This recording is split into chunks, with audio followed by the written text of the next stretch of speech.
지난주 한 어머니가 저에게 이런 말씀을 하셨습니다. 저희 둘째가 너무 까다로워서 정말 힘들어요. 무슨 일이든 자기 뜻대로 안 되면 화를 내고 가족들한테 짜증을 부리고 정말 어쩔 줄을 모르겠어요. 그런데 불자님들 여러분도 혹시 이런 고민해 보신 적 있으시죠? 우리 자녀가 왜 이렇게 까다로운지, 왜 이렇게 성격이 어려운지 말이에요. 그런데 오늘 저는 불자님들께 정말 놀라운 진실을 하나 말씀드리려고 합니다. 바로 여러분의 까다로운 자녀가 사실은 전생에서 여러분에게 큰 은혜를 베푼 은인이었을 가능성이 매우 높다는 것입니다.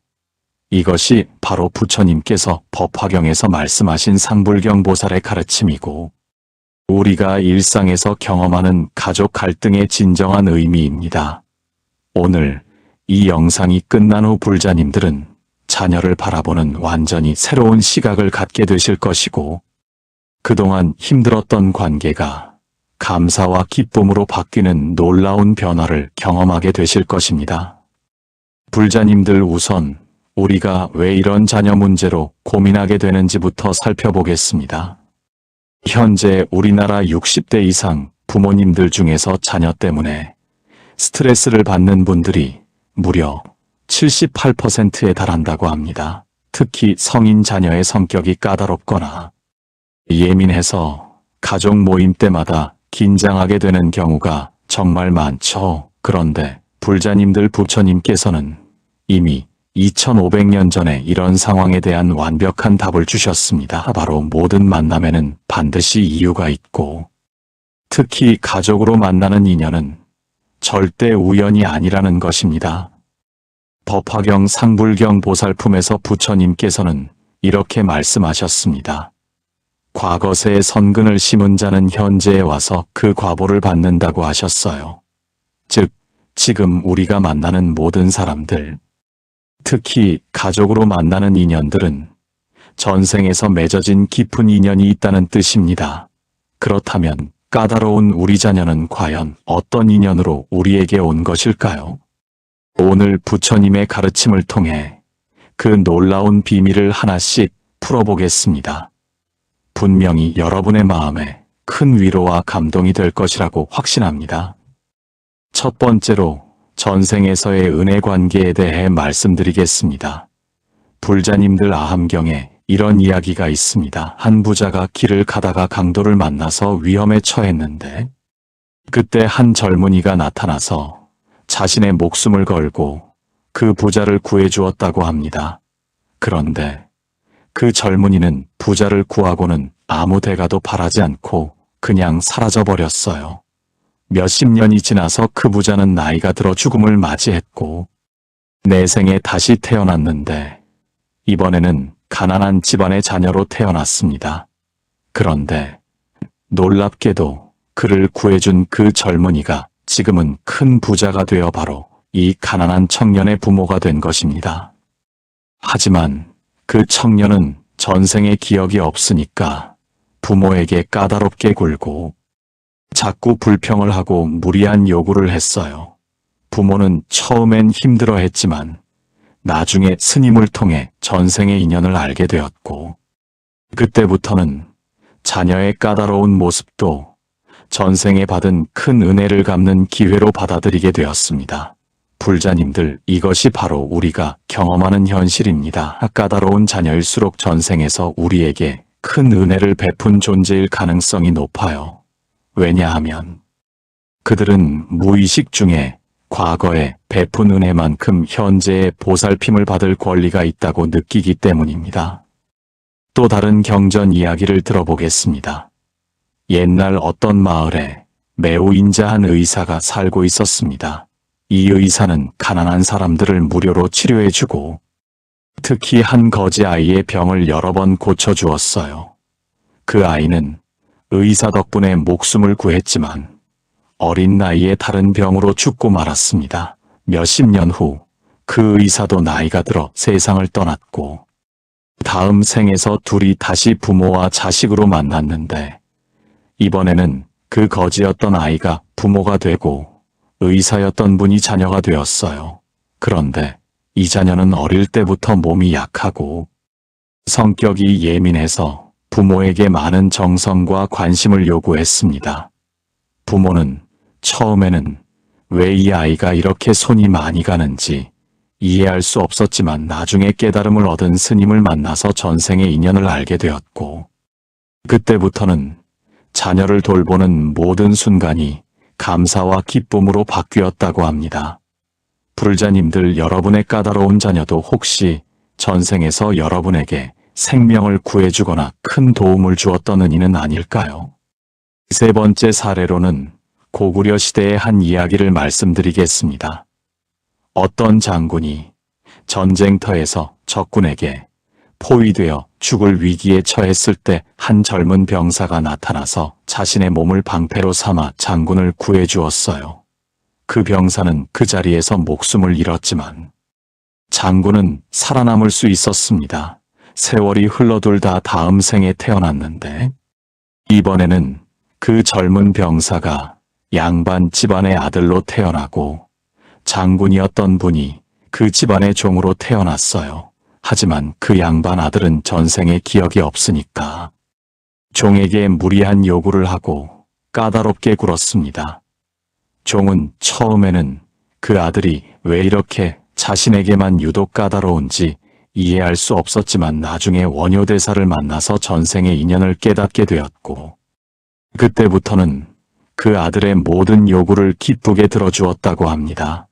불자님들, 이처럼 전생에서 목숨을 구해준 은인일 경우 현생에서는 더욱 세심한 보살핌을 요구하는 경우가 많아요. 네 번째로는 백제시대의 의로운 상인 이야기입니다. 가뭄이 심해서 많은 사람들이 굶주리고 있을 때 한 부유한 상인이 자신의 전 재산을 털어서 가난한 사람들에게 쌀을 나눠주었어요. 그 중에는 어려운 처지에 있던 한 과부와 그녀의 어린 자식들도 있었습니다. 그 상인 덕분에 과부 가족은 굶어 죽지 않고 살아남을 수 있었어요. 시간이 흘러 모두 다음 생에 태어났는데 이번에는 그 과부가 부잣집 며느리가 되고 상인이었던 분이 그 집안의 까다로운 큰아들로 태어났습니다. 그 아들은 어려서부터 음식에 대해 매우 까다로웠고 늘 최고급 음식만을 요구했어요.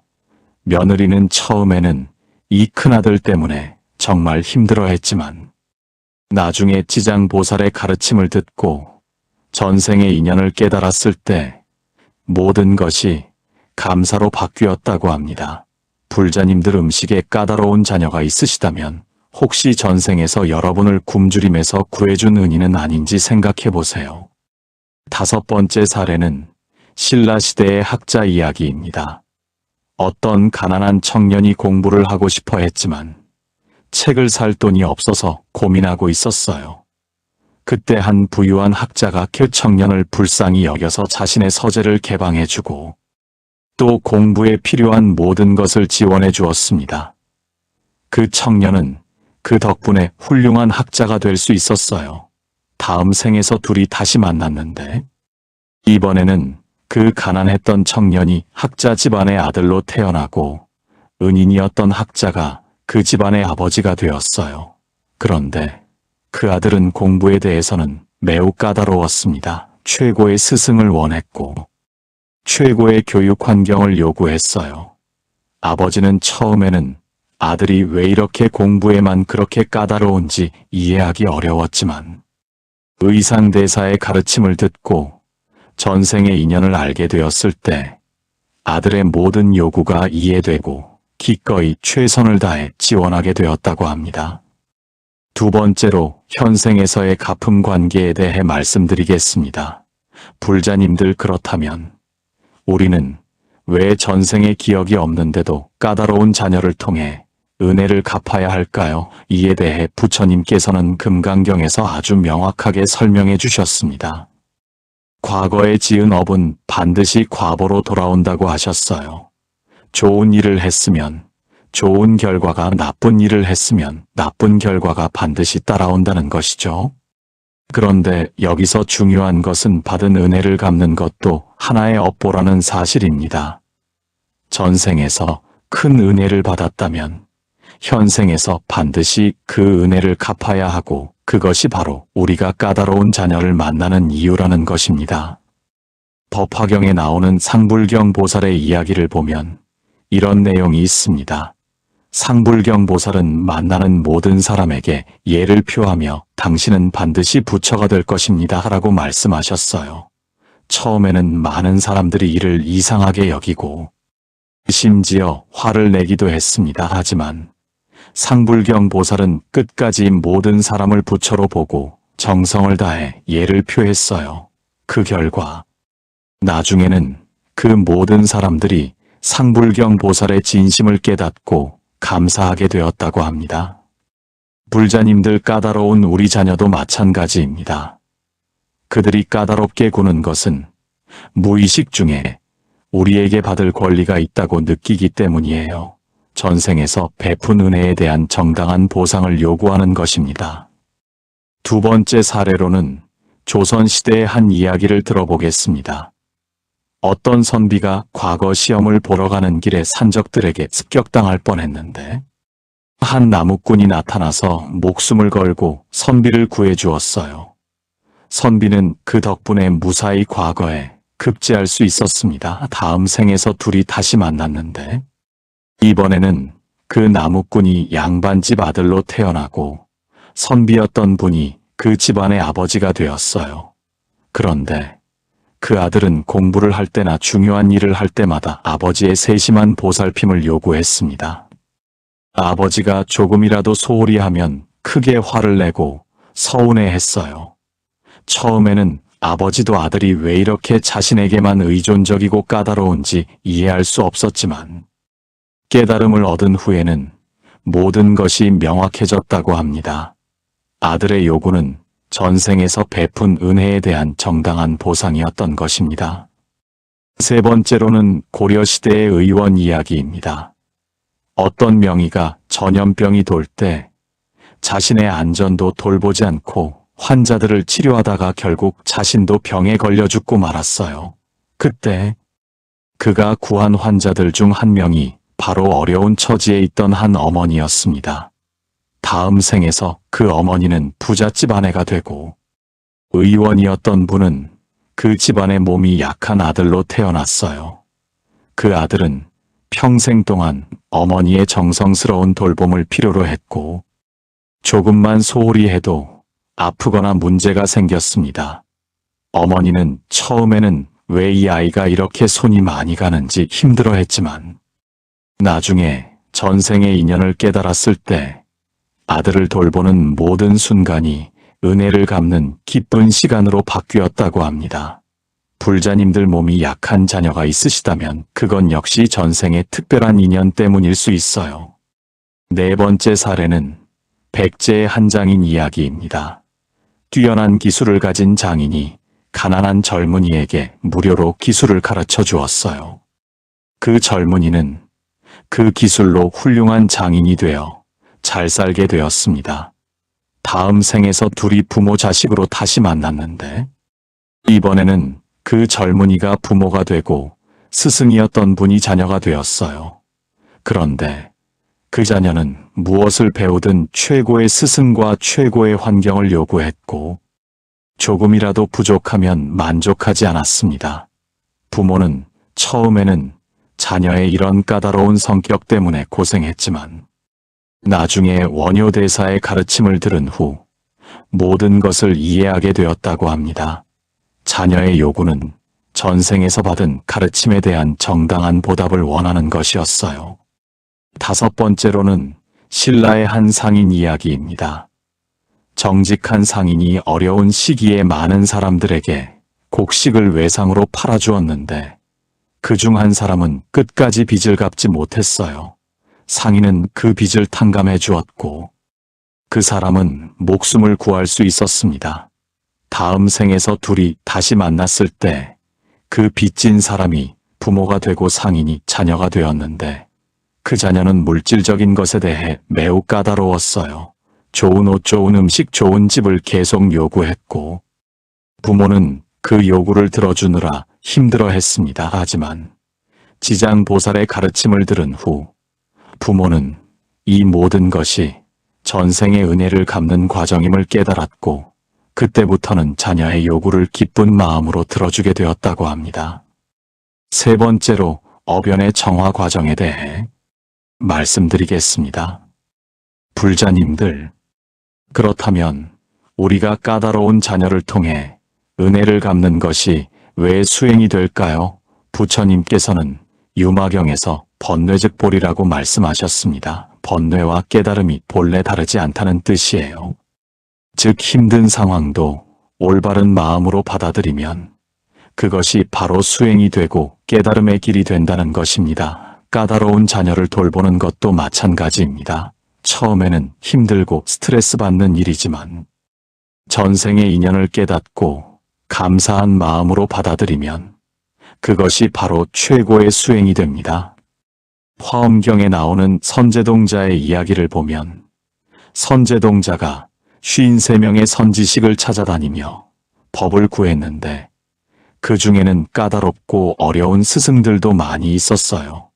어떤 스승은 무리한 요구를 하기도 하고 어떤 스승은 화를 내기도 했습니다. 하지만 선제동자는 그 모든 것을 깨달음의 기회로 받아들였고 결국 완전한 보살이 될 수 있었어요. 불자님들, 까다로운 자녀도 우리에게는 선제동자의 53선지식과 같은 존재입니다. 그들을 통해서 우리는 인내심을 기르고 자비심을 기르고 무조건적인 사랑을 배우게 되는 것입니다. 두 번째로는 목련존자의 어머니 이야기를 들어보겠습니다. 목련존자의 어머니는 생전에 인색하고 까다로운 성격 때문에 죽은 후 아귀도에 떨어졌어요.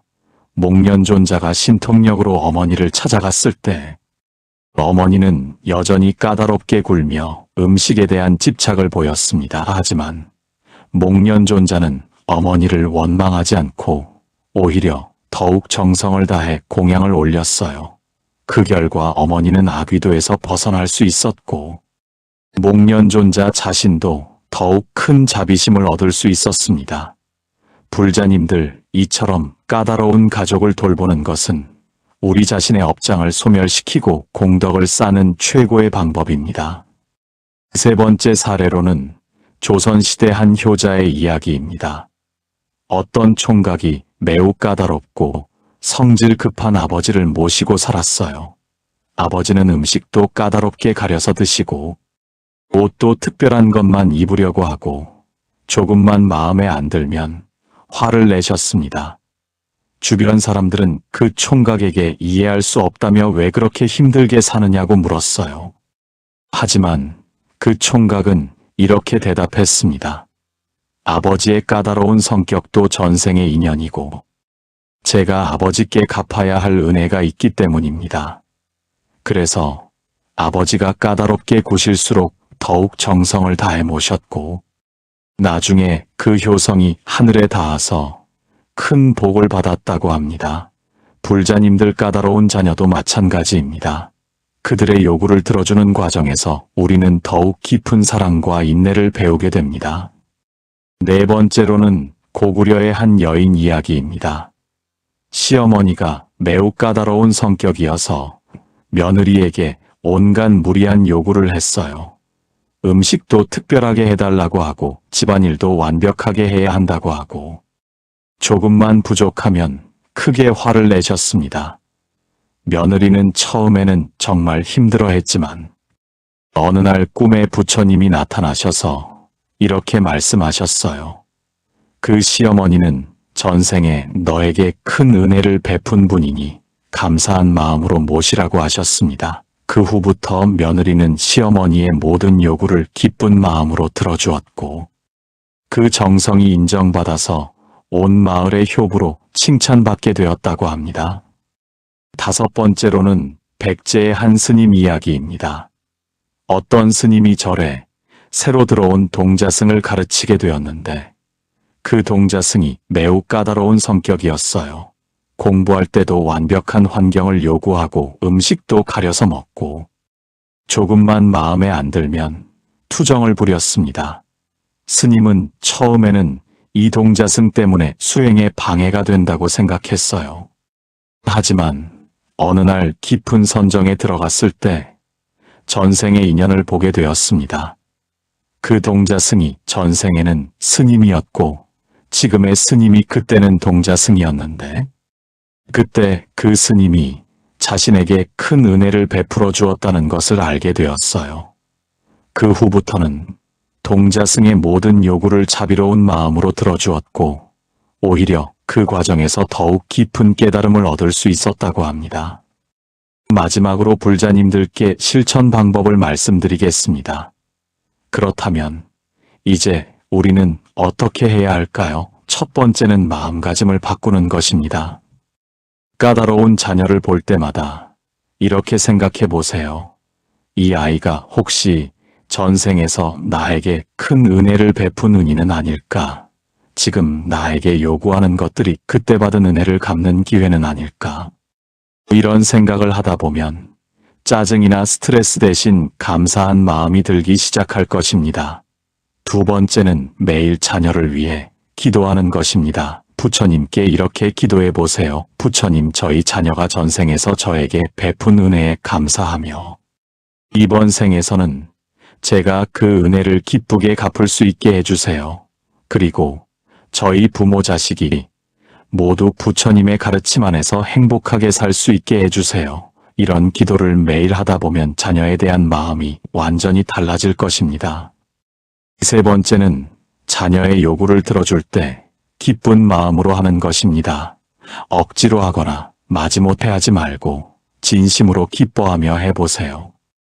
전생의 은인에게 은혜를 갚는다고 생각하면 자연스럽게 기쁜 마음이 들 것입니다. 네 번째는 자녀와 대화할 때 항상 공손하고 정중하게 하는 것입니다. 비록 자녀이지만 전생의 은인이라고 생각하고 존경하는 마음으로 대해보세요. 다섯 번째는 다른 사람들에게도 이 가르침을 나누는 것입니다. 자녀 문제로 고민하는 다른 부모님들께도 이런 불교의 지혜를 전해주세요. 그러면 많은 가정에서 갈등 대신 감사와 기쁨이 넘치게 될 것입니다. 불자님들, 오늘 우리는 정말 놀라운 진실을 깨달았습니다. 지금까지 힘들어했던 까다로운 자녀가 사실은 전생에서 우리에게 큰 은혜를 베푼 소중한 존재였다는 것을 알게 되었어요. 이제 자녀를 바라보는 여러분의 시각이 완전히 바뀌었을 것입니다. 더 이상 짜증이나 스트레스를 받지 마시고 대신 감사한 마음으로 그 은혜를 갚아나가세요. 부처님께서 말씀하신 대로 모든 만남에는 이유가 있고 특히 가족으로 만나는 인연은 정말 소중한 것입니다. 까다로운 자녀일수록 전생에서 더 큰 은혜를 베푼 존재일 가능성이 높다는 것을 항상 기억하세요. 오늘부터 자녀의 모든 요구를 기쁜 마음으로 들어주시고 매일 감사 기도를 드리시기 바랍니다. 그러면 여러분의 가정에도 부처님의 자비와 지혜가 가득하게 될 것이고 부모 자녀가 모두 행복한 삶을 살게 되실 것입니다. 나무 아미타불 관세음보살